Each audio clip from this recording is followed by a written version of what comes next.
60 বছরের বয়স্ক মায়ের সাথে সন্তানেরা কি করেছিল জানেন? যা শুনলে আপনার চোখে পানি চলে আসবে। প্লিজ ভাই না টেনে সম্পূর্ণ ভিডিওটা দেখুন এবং ভিডিওটা দেখার সাথে সাথে একটা শেয়ার করে দিন, কারণ আপনার একটা শেয়ারের জন্য অনেকে ভিডিওটা দেখে তার মায়ের সাথে এরকম ভুল করা থেকে বেঁচে যাবে। খাবার টেবিলে বসে যখন সবাই মিলে খাবার খাচ্ছিল, ওই সময় ছেলেটা দেখতে পেল তার মা খাবার খাচ্ছিল না। এরপর ছেলেটা তার মাকে জিজ্ঞেস করছে, মা তুমি খাবার কেন খাচ্ছ না?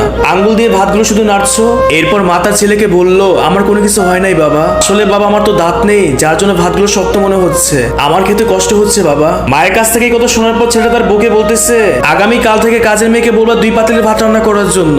1 পাতিলে মায়ের জন্য রান্না করবে, আরেক পাতিলে আমাদের জন্য রান্না করবে। তখন স্বামীর কাছ থেকে কথা শোনার পর স্ত্রী রেগে গিয়ে বলল, আচ্ছা তোমার মায়ের সমস্যাটা কি? সারাটা দিন কাজের বউকে হুকুম করে, এটা কেন করছে এটা কেন করেনি, তরকারিতে লবণ কম হয়েছে, এত কিছু কি কাজের মেয়ে সহ্য করবে নাকি? তখন মা তার ছেলেকে বলল, থাক বাবা তোরা আমার জন্য চিল্লাচিল্লি করিস না, আমাকে শুধু তোর সাথে একটু থাকতে দিস তাহলেই হবে। আর এটা বলে মা কান্না করতে করতে খাবার টেবিল থেকে উঠে গিয়ে তার রুমে চলে গেলেন। এরপর ছেলেটা তার স্ত্রী খাবার শেষ করে তার রুমে চলে গেল।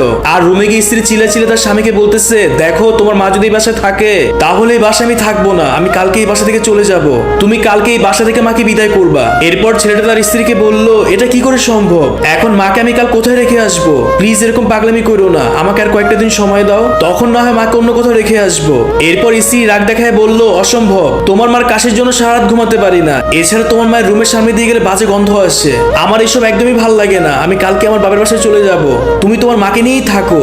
আরে একটু দাঁড়ান, আপনি কোথা থেকে ভিডিওটা দেখতেছেন একটু কমেন্ট করে বলে যাবেন, তাহলে আমার কাছে ভালো লাগবে। কমেন্ট না করলে কিন্তু খবর আছে। যাই হোক, এরপর তখন ছেলেটা তার ছোট বোনকে ফোন করলো আর ফোন করে বলতেছে, দেখ বোন তুই আমার একটা উপকার করবি, তুই তো ভালো করেই জানিস মায়ের সাথে তোর ভাবির সাথে একদমই যায় না, এখন তোর ভাবি বলছে মাকে অন্য কোথাও রেখে আসতে, মাকে আমি কোথায় রেখে আসবো বল? তুই আর কয়েকটা দিন মাকে তোর বাসায় রাখবি। এরপর ছোট বোন তার ভাইকে বলছে, ভাইয়া তুমি কি পাগল হয়ে গেছো? তুমি এগুলো কি বলতেছো? 3 দিনও হয় না মাকে তোমার বাসায় আমি পাঠাইছি, আর তোমরা কিনা বিরক্ত হয়ে যাচ্ছ? তাহলে একটাবার আমার শ্বশুর বাসার কথা ভাবো, আমার মা যে আমার শ্বশুর বাসায় থাকতে আসে এটা আমার শ্বশুর বাসার লোক একদমই পছন্দ করে না, মাকে নিয়ে আমার কত কথা শুনতে হয়েছে জানো?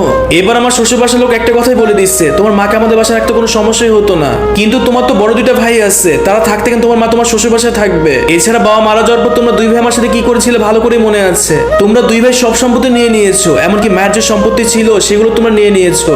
তোমরা 2 ভাই বলছিলে মার তো বয়স হয়েছে, মা সম্পত্তি দিয়ে কি করবে? মাকে তো শেষ বয়সে আমরাই দেখবো, এমনকি আমাকে কোনো সম্পত্তির ভাগই তোমরা দাওনি। তোমরা 2 ভাই বলেছিলে বাবা আমার বিয়েতে অনেক টাকা খরচ করেছে, এই জন্য নাকি আমি সম্পত্তির ভাগ পাবো না, এখন কেন আসছো আমার কাছে? তোমাদের 2 ভাই লজ্জা হওয়া উচিত। আর এই কথা বলে ছোট বোনটা ফোন রেখে দিল। এরপর ছেলেটা তার ছোট ভাইকে ফোন করলো আর ফোন করে বলল, ভাই তুই আমার একটা হেল্প করবি, আমি অনেক বিপদে পড়ে গেছি, মাকে কয়েকটা দিন তোর বাসায় রাখবি, তোর ভাবি মার সাথে অনেক চিল্লাচিল্লি করতেছে, তুই না করিস না ভাই। এরপর ছোট ভাই তার বড় ভাইকে বলতেছে, আমারও সেম সমস্যা ভাইয়া, আমরা স্বামী স্ত্রী জব করি, সারাদিন বাসার বাইরে থাকি, মা একা একা কি করে থাকবে, এছাড়া আমার বউ মাকে সহ্য করতে পারে না। তখন বড় ভাই ছোট ভাইকে অনেক রিকোয়েস্ট করলো, এক পর্যায়ে ছোট ভাই রাজি হলো আর রাজি হয়ে বলল, কালকে সকালে মাকে আমার বাসায় পাঠিয়ে দিও, আমি একটা গাড়ি পাঠিয়ে দিব তোমার বাসায়। এই কথা শুনে বড় ভাই খুব খুশি হলো, তখন স্ত্রীও খুব খুশি, কালকে থেকে সে একাই বাসায় থাকবে। ছেলেটা তখন ভাবলো মাকে কথা বলে আসি, সকালে রেডি হয়ে থাকার জন্য।